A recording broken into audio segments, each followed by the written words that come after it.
Tayo mga nanay ay hirap na hirap sa pagbabudget sa araw-araw. Kaya naman, sa araw-araw ay lagi natin iniisip para sa ating mga anak kung ano yung mapapakain natin na masustansya, bukod doon ay mura pa.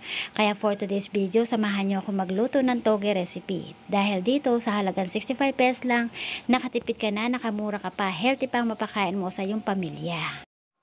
Pagkainit ng kawali, maglagay tayo ng konting mantika. Tapos, igisa na natin ang bawang.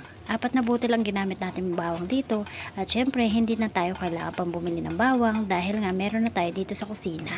Halo-haloin lang natin ito hanggang sa lumabas ang aroma nito. At pagkatapos, ay pwede na rin natin isunod ang ating sibuyas. Halo-haloin din natin ito hanggang sa lumabas ang aroma ng ating sibuyas. Hindi na rin tayo bumili ng ating sibuyas dahil meron na rin tayo dito sa kusina. Katamtaman sibuyas ang ating ginamit dito. Depende na lang sa inyo kung ilang piraso ng sibuyas ang inyong gagamitin. Basta ako 1 piraso lang. Tapos pwede na natin isunod ang atay balunan ng manok.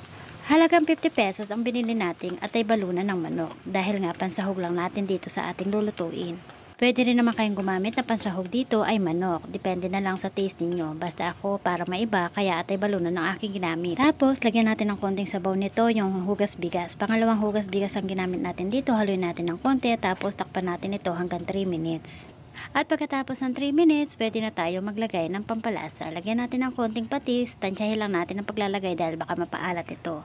Lagyan natin ng konting pamintang durog at konting ginisa mix. Hay, ginisa mix, bikini men.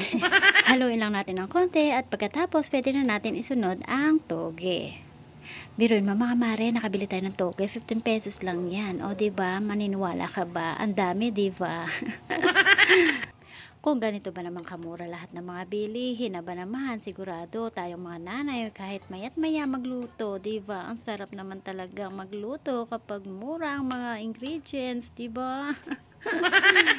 Ano ba naman kasi nangyayari sa Pilipinas? Araw-araw na lang halos nagtataasan ang mga bilihin habang tayo tumatanda. Pamahal ng mga bilihin. O diba, pahirap ang buhay. Takpan natin ito hanggang 5 minutes. At pagkatapos, ayan na, this is it, pansit. Luto na yung ating toge recipe. Halo-haloin lang natin ito ng konti.